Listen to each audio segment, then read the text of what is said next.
So my name is Marianne Casado. I'm the director of the University of Notre Dame School of Architecture's Housing and Community Regeneration Initiative. We are here in Gary, Indiana this week with a team from all over the country. Actually, we have all over the world. We have someone from Germany with us to work with the city, to partner with the city of Gary to imagine a regenerated downtown. Not just vision, but to put together an action plan. We know that there have been a lot of visions that have been put forward for the city. We're honored to be part of this process. We're honored to be here. It's the history and the legacy of this city is so special that the work that we're doing looks to draw from that rich heritage and build to the future. So we've partnered with the city, we've met with the community, we held listening sessions, we started drawing with the team, and we've had several community engagement sessions this week where we've pinned up, we've answered questions, we've changed the plan. We changed the plan pretty drastically after the last session because there was an amazing feedback about the potential for putting a Great Migration Museum here. The identity of the architecture of this place is so special, and so much has been lost. So the first step is to heal, and to heal the buildings that are sitting with broken windows and collapsed roofs, to look at how we save as many as possible. Don't tear anything down that you don't have to. If a building is a life safety issue, it has to go, or parts of it have to go.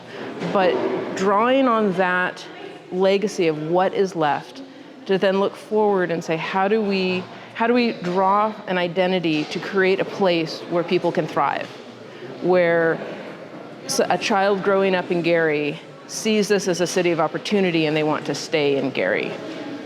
Gary exports a lot of amazing people. How do we get people to stay here?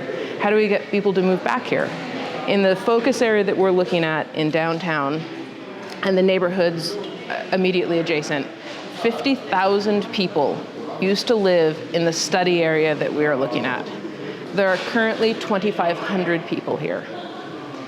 Without a downtown and residents of this area, there's a gaping hole in your tax base.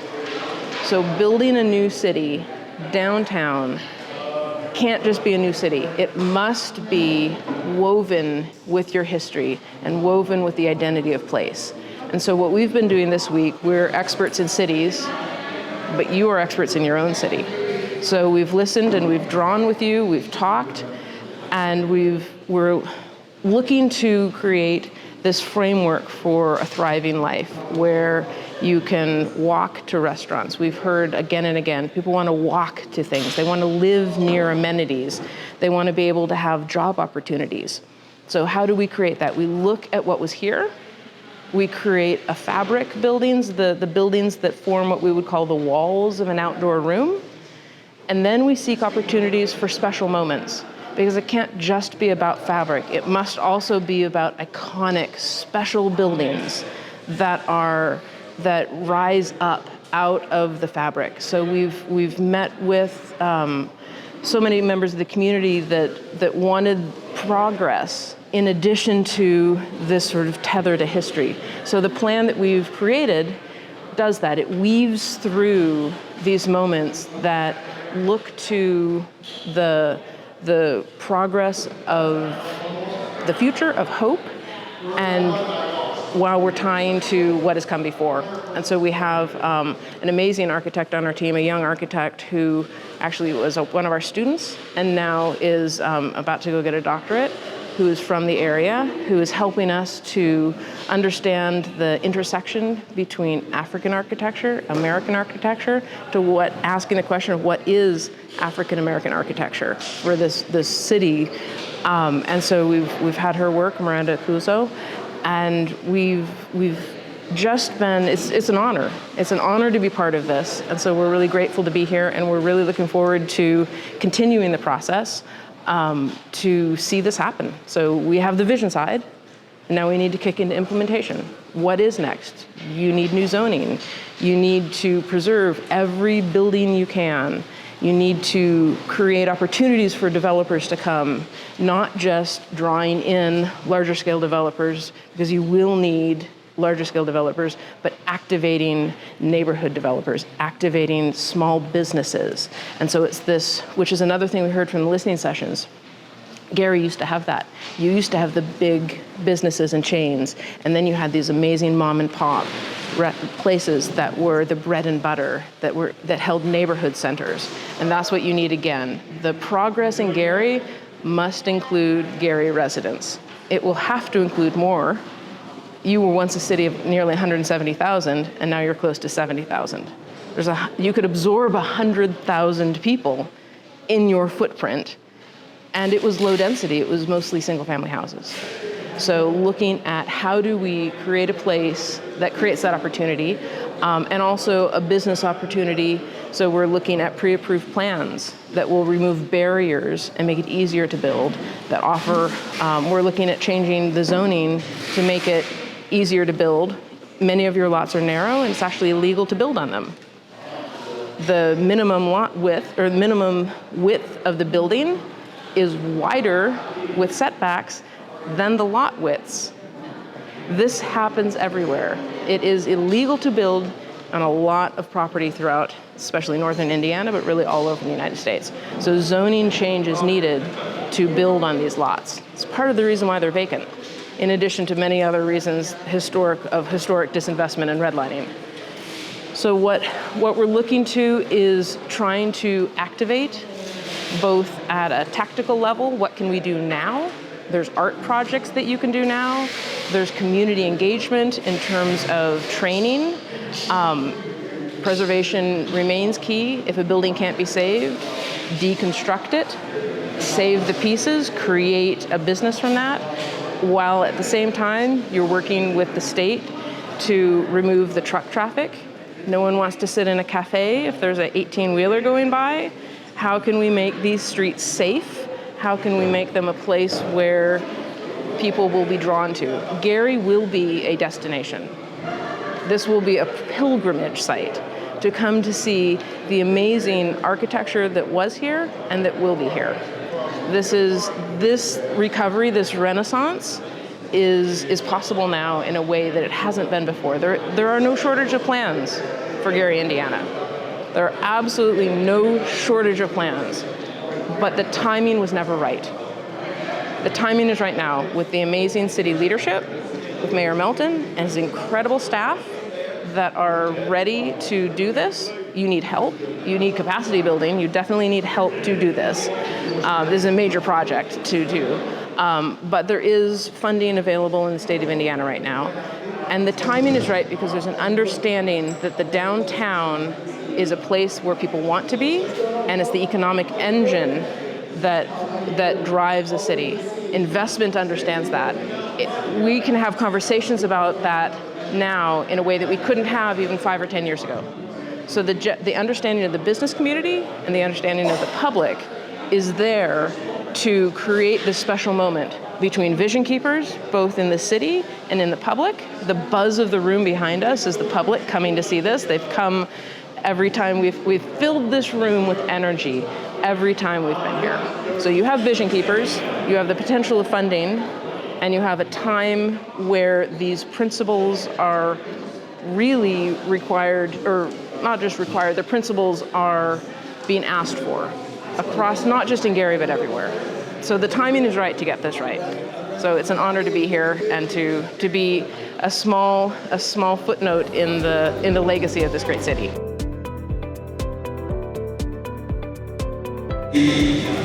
Where we're headed, the resources that are available, but we can't act and we can't move forward without a clear vision and a clear path. I hear a clap there. So here, understand that our mayor has garnered so many resources for the city even before he got into office, right? And it's resounding that the reason why he's here is because people have the confidence in what he's already been able to execute, right? So, plan the work the plan. right? So the mayor has a history of executing. So I understand that throughout the process, people have asked, well, what makes this plan so different than all the other plans that we've had? Because we have leadership. So also understand that, we're in a very special time as a city and a community, that we're in the centennial year of the Gary Gateway Plan. The Gary Gateway Plan was founded by our initial founding fathers of our city, desiring to create a positive front door, a front entry to our downtown, because we went from a city, or really a place of dune and swell in 1906, to a city of over 100,000 people by 1930. So just in 26 years, our city went from swamp and dune land to a city of 100,000 people. That's why our city was coined the Magic City, right? Because out of dune and swell, we just appeared and became a major metropolis and powerhouse for the United States. So we find ourselves here 100 years later, not so much as the Gary Commercial Club, who initially drafted the comprehensive plan for downtown, which developed the city hall, the county courthouse, Gateway Park. Now we're here 100 years later as a people, right, that is prepared to chart our path forward for the next 100 years of how we want our downtown to grow. Now I want to be able to level set with the room about what we have here with the Notre Dame School of Architecture in this plan. People have heard like, hey, 100-year plan, it's going to take 100 years to be able to get this moving forward, to see progress? No. But understand that we have to have an action plan for the immediate future and learn how we can build out based on areas that are strong, that we have assets to build around, in an effort to infill all of the disinvestment that we've experienced as a city and as a people for decades. That's not going to happen overnight. But what can happen sooner than later is quick tactical activation and catalytic developments within what's going to be discussed upon here today, this evening. So without further ado, I want to have the opportunity to introduce our Honorable Mayor Eddie D. Melton, to give remarks about what we have here today. Thank you. Good evening. Good evening. I want to thank Christopher Harris and his leadership for leading the Department of Redevelopment. I want to thank all the commissioners that are here. I want to thank the entire team that represents the city of Gary, the administration. So I also want to especially thank Carla Morgan, our corporation counsel. Carla is an alumni of Notre Dame University. And during the transition of the administration, Carla reached out and made this possible. So if you can help me give Carla Morgan a hand, raise the vote.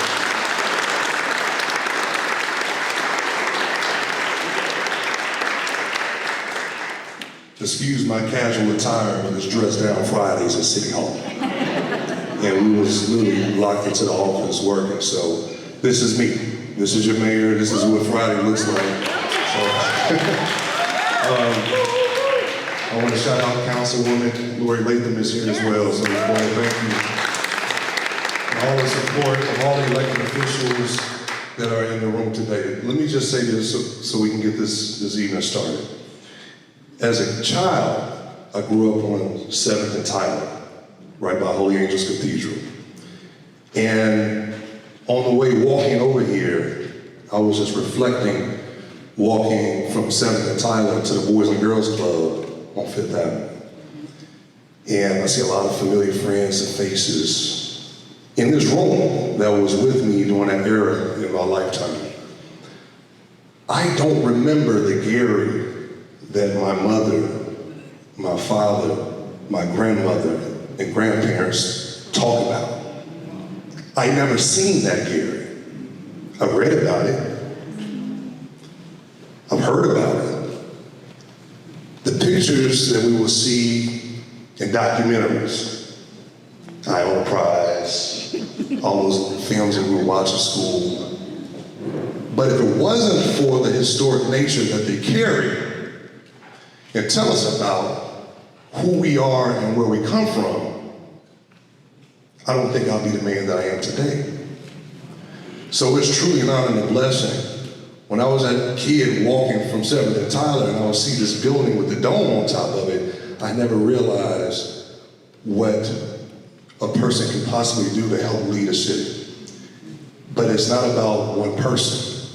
It's about the individuals and the people that's outside of this room that care about the future of the city.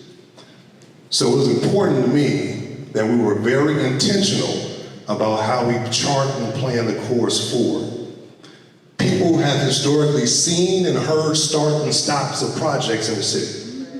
You've seen billboards go up of this is coming, that is coming. You heard press conferences and press releases of this company is coming, that. Then what? Nothing happens. So it's intentional that an institution of Notre Dame University that is in Gary, Indiana tonight. The time and attention that I've seen these individuals that worked intensely for over a week, every day, late hours, every corner of this building to help design what we're seeing today. They were intentional about listening to the people that came today. And to me, that's one of the most important parts of this process. So before we get too far on, I want to just thank the Notre Dame team for just having the time and coming and sharing.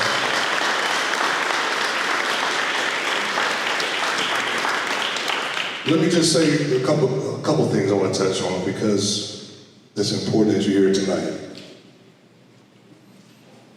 As we think about developing the city, as we work towards that, we want to make sure that those legacy residents, those residents that are new, that may not be able to afford a certain quality of life, but that's ascending up the professional ladder or whatever it is. We want people to feel like Gary is home. And as things progress and improve, we don't want people to feel like they don't belong. That's extremely important. So it's going to be an effort that we have to work with the council to make sure that as buildings go up and buildings come down, that people don't feel like they're being displaced. That people don't feel like this is not the Gary that they once imagined or wanted to see. So I just appreciate everyone that came every single night to participate in this process.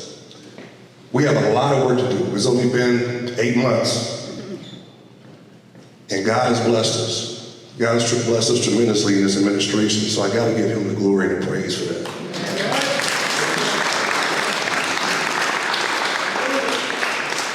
But the one thing that keeps me up at night is, where's the next resource going to come to help us get to that next level? And I'm going to tell you this, because of the intentionality, we use that word intentionally. Because of that, it's like things are working itself out naturally. People want to know what the plan is, what the vision is. And for folks that's like, why are they paying so much attention to downtown? There's a couple things I want to say tonight about this. Every downtown across America, most downtowns across America, is the heartbeat. That's where the economy is kind of a source. And as individuals travel across the world, because they know the history and the legacy of Gary, this is probably one of the first places they're going to come through. One of the first places they're going to see. Just like many of you, I'm sick and tired of watching YouTube and seeing people run through abandoned buildings. Just like you, I'm sick and tired of people calling us the most miserable city in America. That's not who we are. So don't allow that to impede the mindset. I got to shout out a lot of folks in this room, but the cleaning up that's taking place on weekends with Markel Watkins, our general service team, and some of the other folks. If you want to be a part of that process of Think Big, please talk to Markel. The more volunteers we have, the better. The more we have, the better. We have to clean the city. Think Big stands for a couple things. Beauty in Gary, but also believing in Gary. So we want you guys to think big. I can talk all night, Marianne, so I just want to make sure that folks truly know that this process is just one step as we get closer. Senate Bill 434 was the last piece of legislation that I passed as state senator. Serving as state senator for 8 years, or close to 8 years, is going to provide us the resources to address blight downtown, specifically within the transit development district. So that's one of the reasons why we're focusing on downtown, because the resources are already coming in there. We're in conversations with the governor's office on additional funding and resources to help when it comes down to specifically with housing and how we provide more housing opportunities. We have to get more folks to consider downtown to live, but we have to create those options as well. So again, for those that are saying, what about my neighborhood?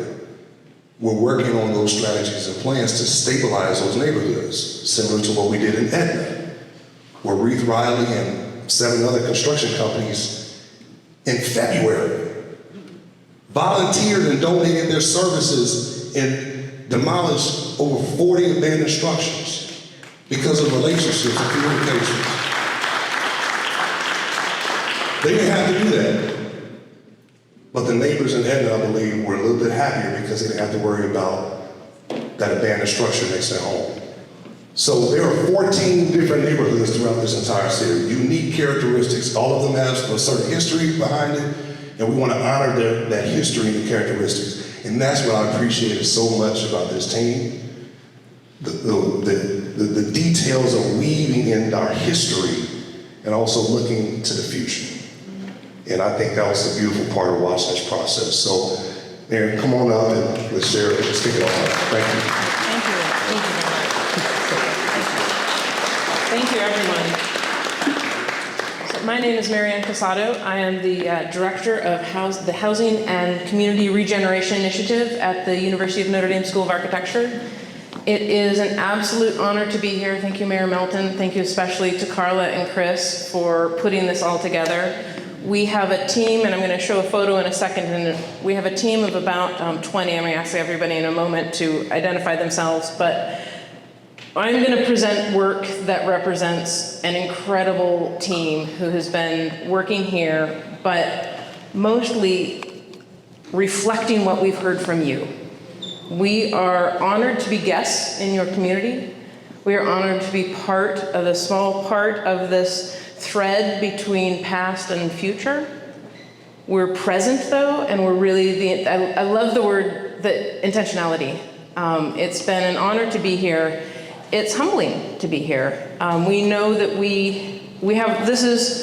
you have been given a lot of plans, and for us to come in here and put a plan forward, we're aware of those optics. But we really feel that over the course of the last couple weeks, especially, that we've built this relationship with you. And so we are really proud to show you the work that has changed. Even for those of you that were here on Wednesday, we heard feedback and we made changes because this process is about changing. We're still in the process of, this is tonight is the final presentation for the charrette, but it is part of a much longer process. There we go. I wonder if you might just advance that, please. Yeah, just click that. There we are. Excellent, thank you. So we started last week in this room with community listening sessions. We sat down, we asked a series of questions about what you imagined for the future of your city. We asked you to dream a little bit about that. We also understand that there's healing needed because your history has not always led, it very rarely has led to progress being in your favor. And so the exercise of asking, what do you want your city to be? What do you imagine your city to be? Can be a difficult one. But the energy in this room from every time we've been here has been so completely extraordinary. So we are here now. We have the presentation tonight. The format of this event is I'm going to present a high-level view of the project, And then we're gonna break like we did on Wednesday and have you walk around the room and talk to the team and see each of the panels that are up, because there's no way to be able for me to present everything. You need to talk to the team, you need to be able to understand each of the sections, and then we're gonna come back and do a short Q&A. So once we leave here, we're gonna go back, we're gonna be producing a report that will take several months. In the process of that, we'll be feeding the city pieces of information along the way to make sure that their critical path items are being met. And we'll continue along the way to get feedback to make sure that what is being produced is the vision of the city and the vision of every resident of the city. We have to make sure that you are part of the process. Next. Thank you. Our work at Notre Dame within our Housing and Community Regeneration Initiative centers on Midwestern cities, about 100 miles radius from our campus. We worked in Kalamazoo, in South Bend, in Elkhart, in LaPorte. Everyone has the same set of issues. There's just a variation on a theme. So there's a housing issue in all of these cities. There are blighted properties. You guys have more, it's more acute, but these are issues that are universal, yet they take each city has a different version of it. We worked in Kalamazoo where they have the one-way streets in downtown with truck traffic. Same in LaPorte. So these are issues, the issues that you face are issues that are being faced everywhere. There's different versions of it, but when we come here, we bring the set of principles to address that, and then we calibrate it to your city. Kalamazoo, since we left there in 2022, and we actually just went back to do a follow-up to extend the scope of the work, has been able, through a course of several different grants, to get $98 million to reverse their one-way streets, to deal with flooding, and to do place-based improvements to their downtown. So we're at a time where, while there's no shortage of plans here, we're in a very special time where, with vision keepers, like your mayor and the city staff, and you, the vision keepers that are in this room, with funding that is available through READY, through Lilly, through federal RAISE grants, and with an awareness that the downtown is a place that people want to be. It's a marketable place. When we asked in the community listening sessions, what do you want downtown to be? It was continually, we heard, mixed use and walkable. We want something, and the mayor, the word the mayor said was regal. We want a place that we're proud of, we heard. We want and it's not just a recreation of what was here, a nod to it. We want to have a piece of that, but we want to lead to the future. We're at a unique time in history where a combination of vision keeping, available funding, and an awareness of the importance of a downtown put all of the momentum in your favor. The fact that, and it's cooler now, but the fact that 200 people sat in this room a week ago Monday for several hours and sweated out at the community listening sessions, the buzz every time we've been here. We believe the process has absolutely shown us that we believe in your future, and we're honored to be part of it. Next. So this is our team. If the team would raise your hands. We've got Brian here. There we go. I see Miranda. I see Brzeski. I see we've got Max, Herman, Miranda. There we go. We've got Sylvester.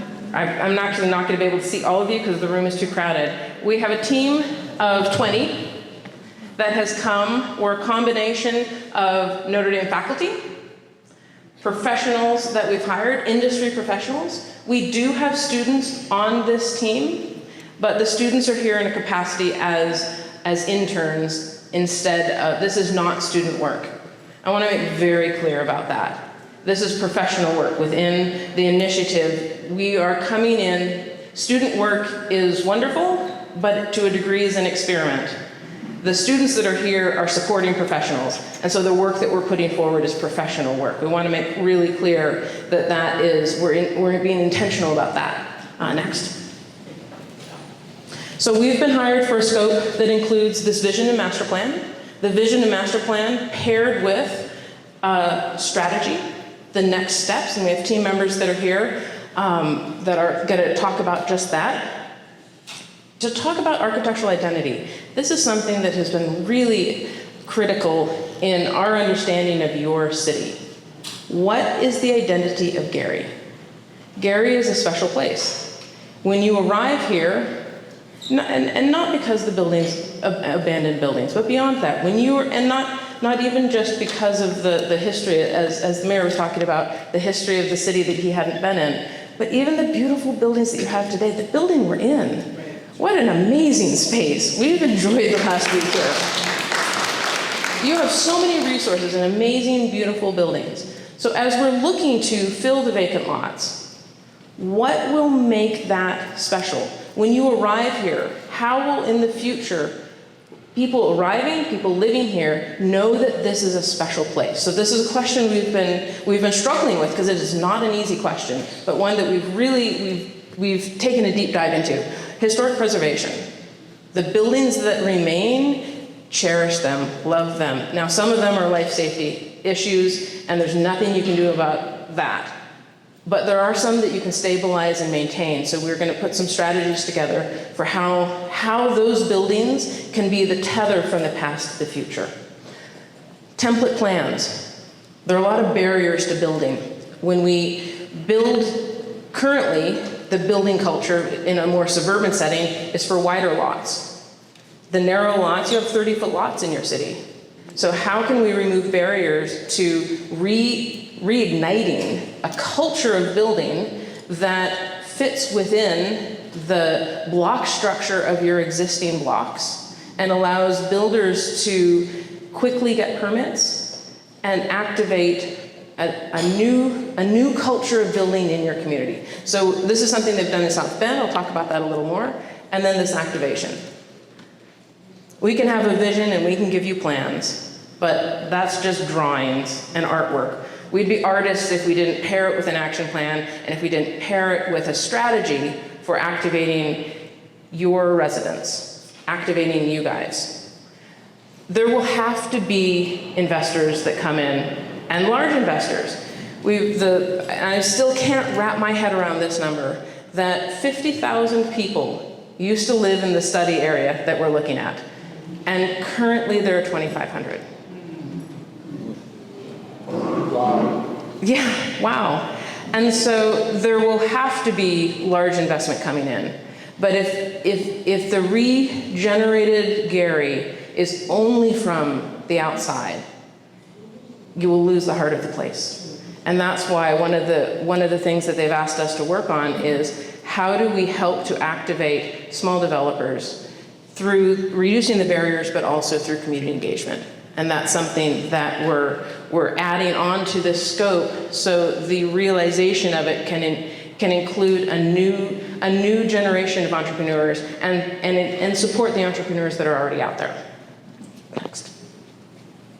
So this is the current area downtown. As the mayor mentioned, it's part of this larger spectrum. We are focusing, this study is focusing on downtown. I know there have been many questions about why we're not looking in other areas. Part of it is about the transit development zone, as well as just this understanding that the economic engine of a city is its downtown.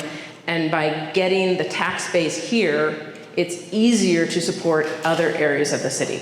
So it's not that the other areas are not being looked at, it's just that in terms of the timing, strategy-wise, if you start here, not only is there availability through this new zone, but putting the investment here will help the other areas. Next. This is the study area. You have your Broadway corridor crossed with Fifth Avenue. We are going up to, essentially up to the edge of where we are right now, down to the rail. We're calling this downtown. Obviously, downtown is a small area and we're including neighborhoods in it. Next. Roughly from Pierce to Tennessee. This allows us to look at not just the central core, but the neighborhoods near it. We want to make sure that we're activating multiple scales of development. So it's not just larger buildings that are coming in, but we're looking at single family duplexes as well to make sure they're activated housing market. Next. You have an incredible architectural legacy here. It's one of the amazing parts of working on this project, and I think the entire team would agree, is learning about the architectural legacy of Gary. And that branches from George Mayer, who designed the City Hall and several other important buildings in your city, to Wendell Campbell, who, as we learned last week, the Metro Center was the first. It was the Black City Council, a Black mayor, a Black contractor, and a Black architect. One of the first buildings in the country to have all four of those. So you have a really special legacy, one that is again, spans modern and history. And we wanted to make sure that anything that we added to it honored this. You also have Thomas Edison homes. Thomas Edison patented a building type. It's a poured concrete house. There's 77 of them here in your city, and they're nowhere else. So innovation is embedded at all of the levels of history within this city. Next. So this is Gary in 1938. It was built out along this core. You were a company town that was, as Chris was saying, essentially just came out of nowhere. One of our urban planner, Max, was reflecting on how the growth, the rise and decline of the city. He was saying, one of the things that really struck me this week, he was talking about most cities represent the soul. They grow out of the soul of the people. But yours initially grew out of a corporation. And then the decline was not the soul of the people either. That was imposed on you. The decline was systematically imposed on you. And so the current state of this city is not the physical state. The buildings that we see that are falling apart, that does not represent the soul of this city. We've met you and we feel the soul of your city. And so as we look to the healing of that, it's the healing of the city fabric, it's the healing of the physical structures, and it's also the healing of your community. And so this is a very interesting plan because it had a strip of density straight down the middle, straight down Broadway, and then an immediately low density spreading out. One of the things that we're looking at is, as we heal this, what are the elements that carry forward, and what are the elements that we say, well, actually some of that didn't work. We want to make Broadway a little wider. We want to look to make a downtown that goes beyond just one street, but actually can reach across. Next. This is a diagram that we do for every time we come to a charrette. This is vacant and underutilized land. Yours is a little more red than we're used to seeing. What's interesting about it is you actually have intact fabric, though, on the edge. You have moments where there still is activity. Places like on the east, on the west side there, Holy Angels Cathedral. You have church centers throughout that are actually holding up the community. And so we want to make sure that as we look to the recovery, that we seek where that energy is. Next. This is another version. So this is your existing condition. This is, and you can see, we've changed out from the red now, the vacant land. Next. And this is our proposal. So we're going to go into more detail here in a moment. But as you see the areas that light up, we're focusing development in a couple areas. But we wanted to look too, before we dive in, as this is the master plan, we wanted to see where you were in the context. Because one of the other things that we heard was how important the lake was. You've got the lake is right there, yet it's not. You have this barrier. You also have a national park. You have the dunes, which are right there. And again, there's this barrier. You have all this natural beauty just right out of reach. So we looked at the connection. Max, as he was looking at this, really identified there's essentially a gateways. You're a city of a gateway. You have these paired, the city hall and the community, or the county courthouse are gates. So much of this is about gates. We noticed that we have these gates where if you add to the trail that's coming in, the Marquette Trail, if you look to the entrance where the old Union Station is, you could actually use downtown as the gateway to a path to the lake. Next. This is a greenbelt path. There's the rail line here, which is raised up. You could, when you arrive here, you could feel as though you're now in nature by tucking through. Now, U.S. Steel has the dotted area actually belongs to U.S. Steel. We're recommending a conversation with them to relinquish that to make your path to the water more direct. And so you could imagine that starting on Broadway, on both ends of the study area here, you could enter onto a multimodal path and you could be at the water in just a few minutes. So we're looking at not only the focus area, but how does the focus area tie into a larger context? Next. Within your city, you can't build everything at once, and you want to make sure that any investment helps other investment. So it's a matter of looking at where is there already activity, and where can you focus new growth to become catalytic for more. So the first one is the city center, the civic center here at the new train station. I'm going to see.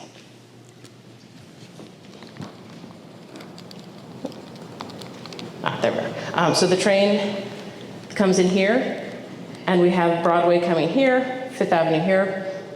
And so we're looking at an activity area. If you can focus growth here, this will anchor the economy, it's a business center, an entertainment center.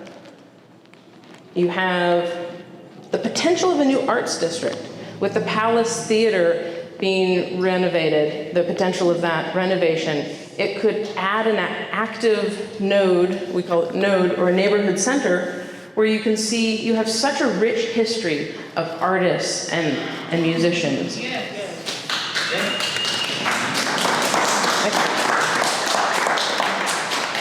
It makes sense to focus energy to have a new arts district, a place where people can come on the weekends. The ideal, when I moved back to South Bend about 10 years ago, and I knew that we were on the upswing when I went downtown to go to a restaurant, and it was full, and I could walk to another restaurant. You need that here. You need restaurants to support other restaurants, a place where you can go and amble down the street, pop in and out of bars, go to a nightclub. That could happen here. And then we look at the neighborhood centers on the Emerson neighborhood and the St. Mary's district, where the Holy Angels Cathedral is, where there already is a little bit of activity. So you want to be able to support the activity that's already there. And what we're seeing here, as we look at these four areas, is the heart will sort of pull together. You'll see the growth connect. If you develop a house here, and a house here, and a house here, and a house here, you're not going to feel it. But if you can build a couple streets, if you can infill and repair in areas where you feel the healing, then the neighborhood around it will continue to grow. Yes.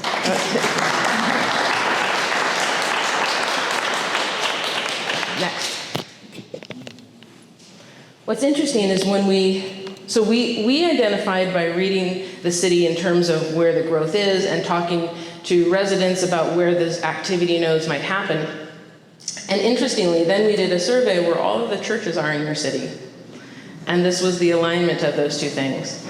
The churches will be the heart and soul of the recovery here. Amen. And you have this, yes. What's fascinating is that we did these diagrams separately, and then we overlaid them to see that. So these growth areas, they create community, and that's something that's at the absolute heart of our neighbors. And when we rebuild and when we believe in a place, Why would somebody move here? They have to believe in it. And so we have to know each other to do that. And so this is a really key piece of that. Next. Focusing in on the Broadway corridor, well, I've already discussed the arts and entertainment section, but we have a series of areas through. You have your transportation center where you arrive. Now we're connecting quickly into Chicago. People can come here, you can imagine. They're going to come as a pilgrimage. They're going to come to see the Renaissance of Gary. And they arrive and they see your beautiful city hall and courthouse and come in. You can have your mixed use, your central business district. You can see some Class A business office space. People, it's cheaper to live in Indiana than it is in Illinois. That you can attract new businesses here to create jobs. All of this depends on jobs. We can design all the buildings in the world, but you need an economy. And so this can help you get that. Shopping, we need shopping. I think the loudest applause we've received this entire week was when I suggested that you should try and get a Trader Joe's. There we go. We think it should go here. And the Arts and Entertainment District. Next. Thank you. We're going to come back to identity in a little bit, but one of the things that came out of the last presentation was with this new transportation center, we moved the transportation over. We wanted to terminate the vista. So as you're coming up Broadway and you see City Hall and the courthouse, we wanted to come and have a ceremonial termination to that, and also blocking of US Steel. We wanted to turn the city back and frame, sort of have arms outreach to the city. And so we had actually put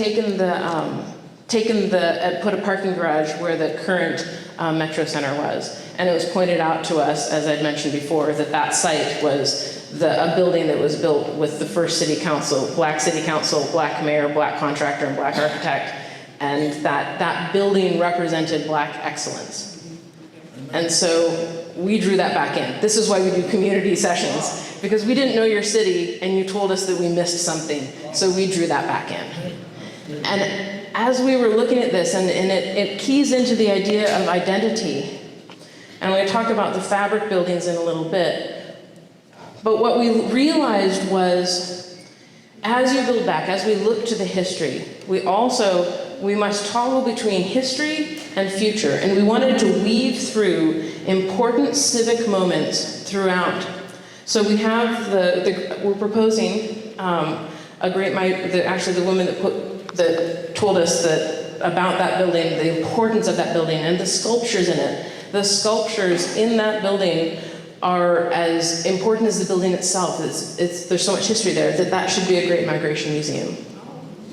And that people should come to Gary to learn about the Great Migration and do that in that building. Yes, the previous transportation center we're proposing becomes a Great Migration Museum, which then, of course, brings people on pilgrimages to your city.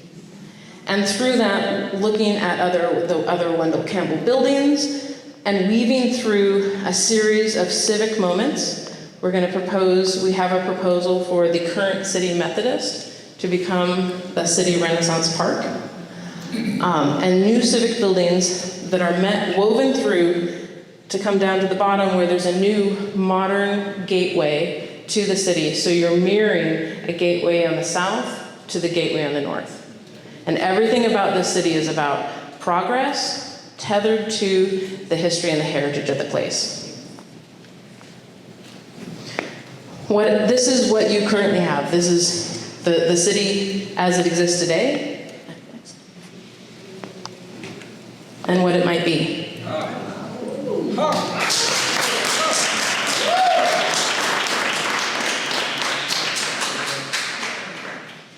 The idea is to bring your public space. You currently have you had Jazz in the Park a couple weeks ago, but it was right next to the freeway. So pull your public space onto the other side, onto the city side of City Hall and of the courthouse, and create a public plaza that frames the view to your new transit station. The buildings now facing the street, They're what we're called fabric buildings. They're holding the street. They're similar to the one we're in, although this is a classical building. And they're framing these public spaces. Cities feel safe. A street feels safe if there's a street wall and containment. We feel unsafe walking down a street if there's openings. And so the design here is to frame the public space with these street walls that allow you, they actually become the walls of an outdoor room. Next. One of the other elements that we think would be wonderful for you to consider is what we keep hearing about the amazing people from Gary. One of the suggestions, somebody sent us an email and suggested a Walk of Fame. So starting in the new Arts District at the Palace Theater, have stars, Walk of Fame for your artists and musicians. And starting up at City Hall, politicians and scientists. You come and you meet in the middle, and as that will inevitably fill up, you can cross to the other side of the street and tell the history of the people that are from here. We've heard of there's obviously the Jacksons, but there's so many more. There's so many more incredible artists. One of the things that I found since we've started working on this project, every time I talk to somebody, they say, we know this amazing person from Gary. You're exporting a lot of people. You need them to stay, but honor them. Honor the history of the incredible people that have lived here. And tell the story. This also is part of this pilgrimage. Next. City Methodist Church. The building that is unfortunately the image of your city right now. The image of blight. We're proposing, our engineer studied the report. There is a good chance you can save the tower. This will require investment, but you can save the tower. We can't guarantee. I'm not the engineer. You need to study it, but you need to seriously study saving that tower. Change the narrative. Make the postcard about beauty. Save the tower, activate the alley, have residents that are living in Genesis Tower. We watched, if you look outside, residents of Genesis Tower sit outside next to 18-wheelers going by with no shade. People want to sit outside. Come around, give this beautiful park a view to the courthouse through there. Deconstruct down to bench level. And then the foundation of the building becomes the bench in this park. Change the narrative. This will be a pilgrimage site. The site that was the postcard for blight and the postcard for everything that went wrong. You can redefine that and take that back to a moment of real beauty. Next. So what can you do right now? Tactical interventions. One of our team members, Krista, came up with the idea of putting vinyl panels on top of the Genesis Center, holding competitions, having school kids do it, having different groups, having artists display murals, creating a rotating display. You could even do it. There's a town in Florida called Alice Beach that does something called digital graffiti, where they have light shows once a year. And people come from all over the world to stay in their city and actually you can't even get near their city at the time that happens. People will come for art, they will come for beauty. And you have this building that is sitting there that has so much history, but you can't currently use it. So make it about beauty. Celebrate the artists you have here. Bring in other artists, and when you can rotate around the displays, so you keep people coming back. What's on display now? And then you activate. Have famous artists come. Have school children. Tell your story through art. Next. So what is the architectural identity? We keep asking this question. We try and understand it.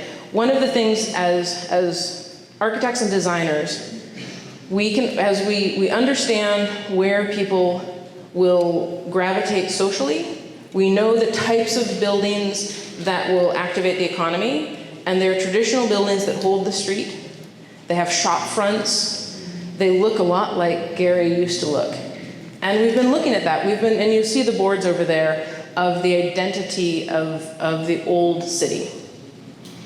We strongly believe that building fabric buildings built based on a base, a middle, and a cap on these forms that have come before will help create the framework for the future. We also understand that this cannot be the only thing you build. Next. Does anyone know this building? Yes. What is it? It's the Garrity. It's Gary, yeah, it's the museum, Frank Gehry's museum in Bilbao. It's one of the most famous buildings in the world.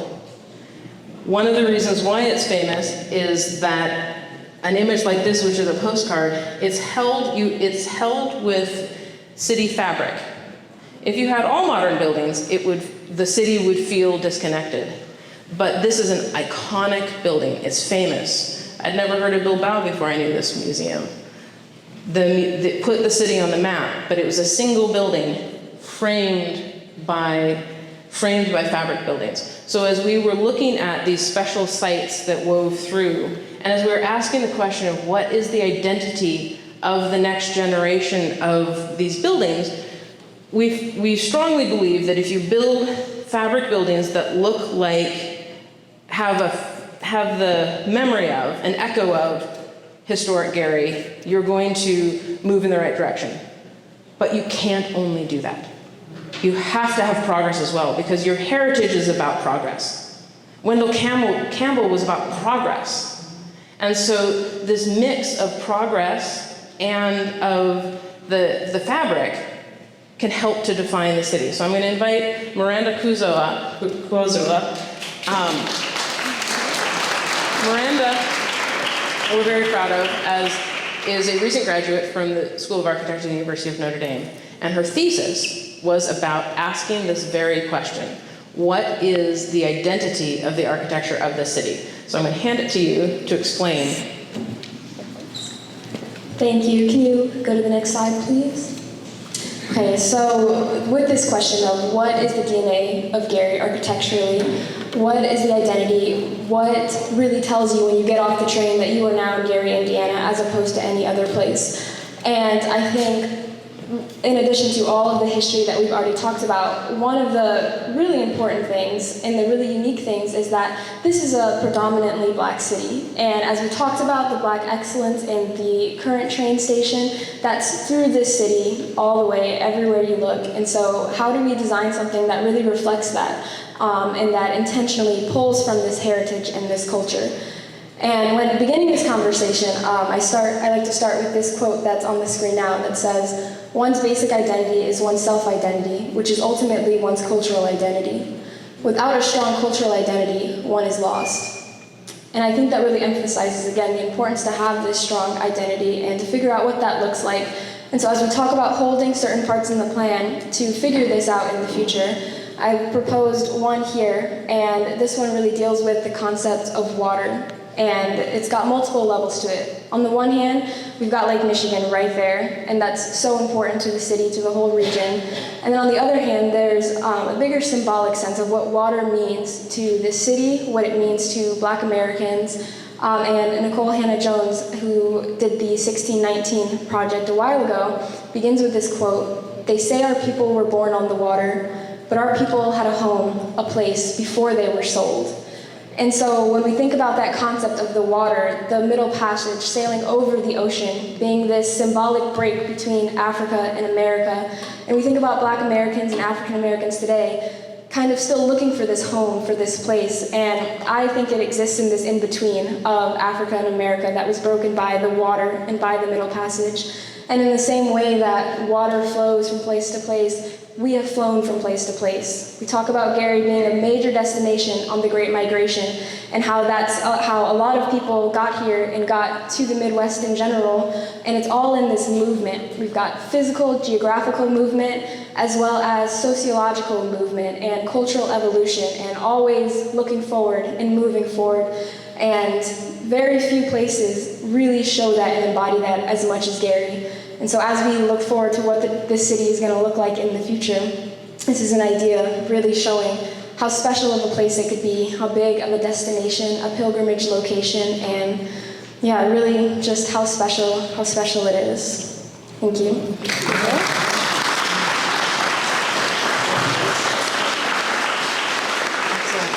Next. One of the ways to heal your city is to preserve buildings, but do it in a way that you don't have open wounds. As development comes, as you see more potential partners, the historic buildings will be an enormous asset. But right now, there's broken windows, there's collapsed roofs. So for any building that is not a life safety issue, or any part of a building that is not a life safety issue, we would recommend using your blight remediation money as much as possible to make the building whole in terms of just stabilizing.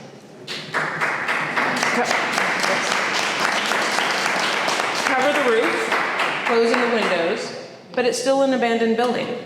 So what happens very often in historic centers, in Europe, in Savannah, and other places in the US, you print every one of these buildings is fabric. There's a building behind it, but what you see here is a photograph that has been printed on fabric and hung in front of the building. So as part of blight removal, put a fabric on the buildings to tell the story of what was there. And so psychologically, as you walk by, it feels healed, to attract developers to see the potential. So you take what is an open wound, and you set the wound. It's not healed yet fully, but it buys you time. It means that you don't have to tear that building down to not have the stigma of it. You have this opportunity now, and you're telling everyone, you're telling investors, and you're telling yourselves that this city is coming back.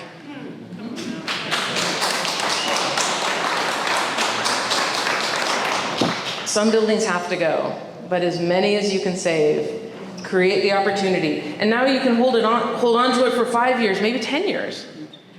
Instead of immediate, you can't have the open wound. But what it does is it buys you time, because as you build this new fabric in, whether of any form of identity, it's a new building. And so holding on to these buildings will increase the richness of your community, but they can't stay in the state they're in. So this buys you time. It's a stopgap. Yeah. So I'm going to point out who is around the room.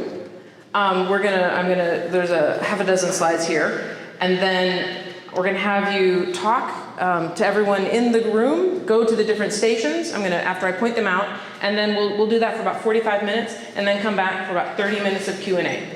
So the intermodal transit team, Josh and Maya, will be, actually Brian, raise your hand because you're by intermodal transit. So there's an intermodal transit station, and they've really studied how it works, how you get in and out of it. They're really, were kind enough to join us from David Schwartz's office in DC. They've done amazing large projects, civic projects all over the country, and they've come here to look at this station of how you terminate Broadway and connect to the train. Let's see, next. We have the St. Mary's District that is anchored by Holy Angels Cathedral. There will be a team here. Herman Howard, I don't see his, there he is. Herman will be able to talk to you about this campus of looking at how we can activate residential and reaching up onto Fifth Avenue, anchoring between Fifth and Holy Angels to activate that part of the city. We see what Holy Angels might look like, or what St. Mary's might look like as a renovated building. This is another one. This building is fine. There's some issues with the roof, you can fix it. You don't have to lose it. hang something on it, hold on to it till the economy catches up with it. Next. Emerson. This was heartbreaking because we came here the first time in November and it's burned since. This one was lost since we were here just a few months ago. But the building does not have to be lost. You can hold on to it, you can build new apartments behind it. You can take the richness of the facade and give it a second life. So there will be a team over here looking at what this is. How can we activate these historic buildings and then connect them to new growth opportunities? Brian, I might ask you to ask some questions there next. This is what it currently looks like. Low density, the abandoned school, no shops. And next. And what it potentially could look like.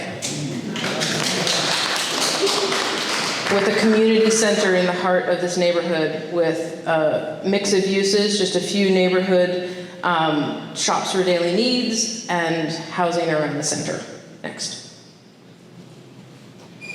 I had mentioned the pre-approved plans. These are South Bend's pre-approved plans. Our team, Kate and Lacey, they're in the back there. There we go, and Angelica, there we go. They have studied your houses. We don't want to bring South Bend's pre-approved plans to Gary, but the system, we want to model what they've done. And so they've looked at the pre-approved plans from South Bend, and they're looking at your city to say, how can we create a palette of missing middle housing, so duplexes and triplexes, single family too, sixplexes to rebuild in your neighborhoods. Next.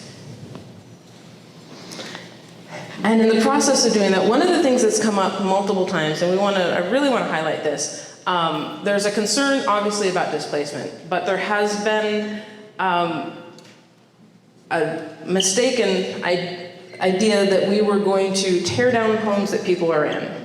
This is not the plan. Now, if there's a home that is not safe and secure, if it is a life safety issue, then something has to be done. It's 2024 in the United States of America. We should not have housing conditions like this. This is not unique to Gary. This is everywhere. Our immediate thought for any building is save it, save it, save it. If it can't be saved, and there's some that won't be able to, you would have to take it down. So we looked for a block that had multiple conditions. There's a collapsed house, there's a vacant house, there's homes that need repair, and there's homes where people are living in them. And so this is a typical block. You find these conditions on multiple blocks. And the approach would be, through the pre-approved plans, and first of all, any home that's there, build next to it, support that home. You don't want to live in a house or next to a building that's collapsed. You don't want children raised next to a building that's collapsed. So we want to remove the collapsed buildings and have the opportunity to build buildings that feel of the same character, that line the street, repair the buildings that can be repaired, repair the sixplexes that can be repaired, and build in a scale that feels as though our goal, if we've done a good job, is that no one knows we were there. As an architect and a planner, I want to build a place that feels right and that doesn't feel like it's overly done. And so these neighborhoods, these infill housing, is a combination of new plans and preservation to create a place that feels authentic. Next. Zoning is going to be key because it's actually illegal to build on a lot of the lots. And this again happens everywhere. We were just in Elkhart in the Benham neighborhood, and it was illegal to build on, I don't know what, Brian, 60% of the lots? Yeah. 60% of the lots were illegal because codes had been changed to, you have a narrow lot, and the code was changed to do a minimum width and minimum setbacks. And when you added up the minimum frontage of the house and the minimum setbacks, it was wider than the narrow lots. This was by design, not just in Gary, but everywhere. This is by design through zoning. And so zoning has been used to exclude. Zoning has been used to disenfranchise. So new zoning is needed to make the lots buildable and to allow the vision that you're looking for. You guys are already in the process of doing that.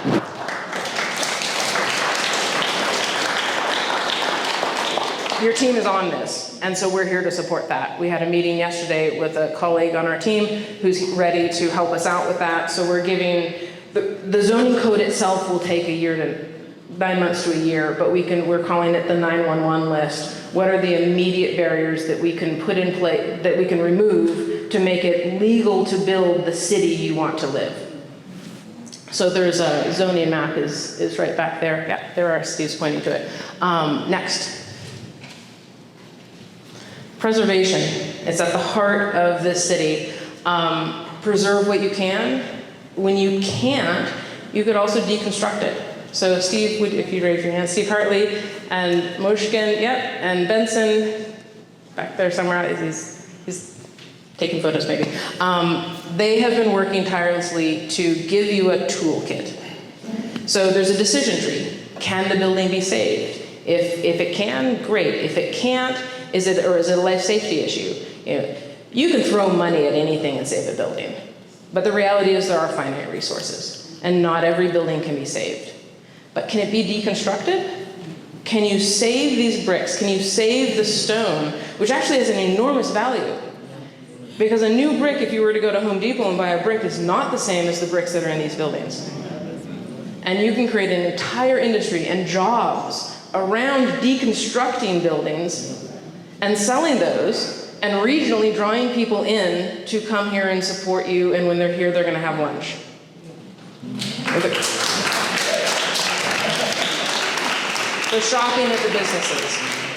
So there's in addition to this, there's trades that you can train to do this. So there's so many layers of this that allow you to activate people, activate the economy, and support the built environment. So Steve and his team are back there. They have posters that can explain all of these details. Next. But none of this works without you. So we've brought a community engagement expert, Brzezinski. If you'd raise your hand back there. He has been, yeah, if you've met him, he's worth, yes. So Brzezinski has been holding small developer activation meetings, and we're hoping that this can be a culture and something that we can continue on after the charrette. We're still working on what that looks like, but he's back there to talk about how to activate the community. Sylvester, is Sylvester here? There we are, Sylvester Hall. Sylvester is basically a Renaissance man. He does just a little bit of everything, but he is working in Fresno, which has is it the lowest per capita income in the country. Even they're in financially in worse shape than Gary, and he has been working to develop, and he's been in the trenches doing this work. He's been working on anti-gentrification plans and anti-displacement plans, and so he'll be in the back as well. He's got some notes up if you want to ask him some questions. It's really important to understand what are the steps of the process, and so he can help you with that from his experience, his rich experience in doing this. And we have Philip, if you'd raise your hand. Philip Smith is a professor at he's a professor at the American College of Building Arts in Charleston. And so he has a lot of experience in understanding how to train the next generation of craftsmen, and he's put together some thoughts about how that might work here. So we're gonna... My name is Brzezinski Boyce. I'm the Community Activation Strategist, and I participated in this program, or this charrette, because I saw an opportunity to make history, an opportunity to rebuild one of America's finest towns. And to be able to be a part of that meant so much to me. So since I've been here as a community activation strategist, my focus has been really engaging with the community and getting a better understanding of what the needs of the community are, and being able to extract their needs on a deeper level to translate it to the built environment. And then my focus is really providing a suggestion or a recommendation to the city of Gary on what to do after the charrette. So I would like to consider myself one of the most important pieces, because where you have vision without action, nothing really happens. So my role is to really hear what the people are saying and taking all of this information and realizing how we can put it into action. You know, there's a lot of passion here. There's a lot of history here. And there's a strong desire for everyone here to be a part in rebuilding their town. Every meeting that we had, the attendance was high. So that really invigorated me to get out there more and be more passionate about the work that I do, seeing their passion. I guess you could say it rubbed off on me. So as far as community activation strategy, my recommendation is to set up a program called Rebuild Gary. And in the Rebuild Gary program, it's an opportunity to get the infill developers in the area, or those who are interested in becoming developers and or participating in the real estate process, those folks who want to get their hands dirty literally in rebuilding Gary, one house or one structure at a time. This is a recommendation for a program to get a nonprofit or for-profit organization to support training, real estate development training throughout Gary with different folks. And I am pleased to say that Gary has a lot of talent, a lot of passion, and a lot of interest for folks who really want to be a part of rebuilding Gary. Hi, I'm Holly Mizell Johnson. I am a partner at Carriage House Studio in Atlanta, Georgia. It's a residential architecture firm there, and my relationship with Notre Dame goes way back. I was an architecture student there over 20 years ago. But the beauty of Notre Dame and Notre Dame architecture is that the arms spread wide, and thankfully my relationship with a former Notre Dame graduate brought me here to Gary. She is working with the mayor of Gary and approached me several months ago, knowing that the mayor wanted to make some improvements to Gary, revitalize the city, and she asked me about how Notre Dame could possibly help. I've been connected with Notre Dame School of Architecture for over 20 years as well, and I knew exactly where to send her.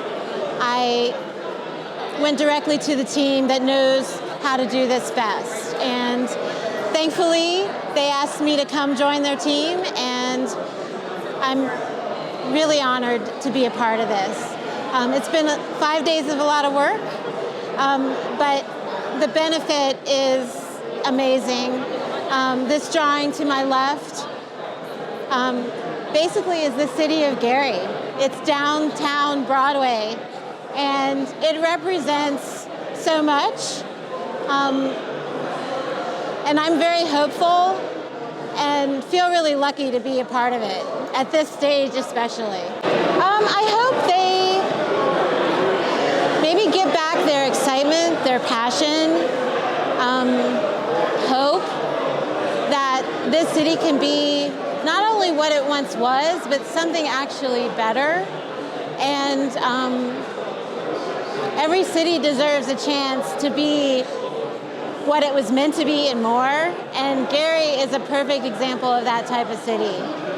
And I'm really hoping that the community felt the passion and excitement and the energy that we felt. It really feels that way. I feel like the energy, particularly this 5 days, has been amazing. And I've been definitely feeding off of it. My name is Steve Hartley. I'm an associate professor of the practice at the University of Notre Dame, and I'm here in Gary studying the historic preservation efforts of the city and give recommendations on how to improve those processes. So a few things that we were looking at. The first thing is, where are your historic resources? What have you lost in your historic districts? And what can we still save?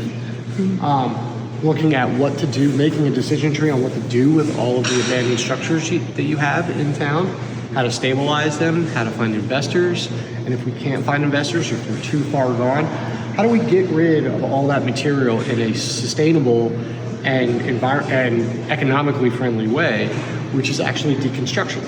So deconstruction is unbuilding of a house, training people how to do that, and then putting those materials back into the community for those who want to restore their houses or fix them up, and they're on a limited budget. So, and finally, the last thing we talked about is, how do you oversee any changes in preservation projects? And that is reigniting your historic commission that you had here, how to set it up, how to maintain it, how to get people involved in it. And we did have some great conversations with Indiana Landmarks while we've been here, and they're willing to support these efforts. But that's and then we were looking at some individual buildings and individual sites that may be threatened and looking to see how bad they actually were. We have some of our historic districts, and the blue is surviving historic. We have the empty lots and some non-contributing buildings as well as threatened buildings. And then we can probably go down one. Here's our decision tree about what to do with abandoned buildings. We're looking at, is it dangerous? And then how do we stabilize it? Can we stabilize it? And then what do we do with someone who, if we do stabilize it, how can we assist them in actually fixing the building? No, how do we do, what do we do if the building's not dangerous? And then what do we do if we can't find someone to invest in it? What do we do with that material? So coming down here, we look at the value of deconstruction in terms of a sustainability, a public health issue, the lead traveling distances for regular demolition versus a deconstruction, how many greenhouse gases are involved in the demolition and construction of new buildings,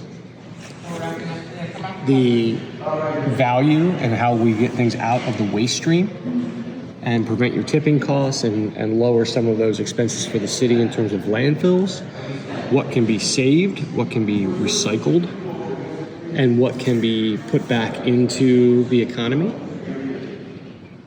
And finally over here, we're looking at how many jobs per 10,000 tons of waste, which is not that much waste, are created in a landfill incineration process versus a reuse and refurbish process. So you can see 1 to 6 jobs in landfilling versus 300 in repurposing the material. And then finally, who's going to use all this stuff? Get all this stuff back into the economy and back into the stream. Who's actually going to buy it? And a lot of times it's contractors, a lot of times it's preservation, but then you have woodworkers, artists, and things like that. My name is Max Roche. I'm an architect from Germany and was invited to this charrette by Notre Dame University. And I think Gary is such an interesting place. It has been founded for European means just 100 years ago. It's a very young city, artificially built from scratch, and artificially it broke down again, not by the responsibility of the inhabitants. This is very unique, and the city has been built like a machine, only concentrated on the factory gates. This was everything. Everybody was collected in the spine, the Broadway, and brought to this one single gate of the steel factory. And right behind that is the most beautiful lake, and Gary has lost its identification with this fantastic lake and the dunes and the beach. This is something Gary has to find back again, step by step. Well, and then it needs just rebuilding Gary again. It's all there. And for me, it was a very new connectivity with society. It was absolutely fantastic people, creative people, charming people. I expected more frustration, and I found a wonderful, inspiring atmosphere.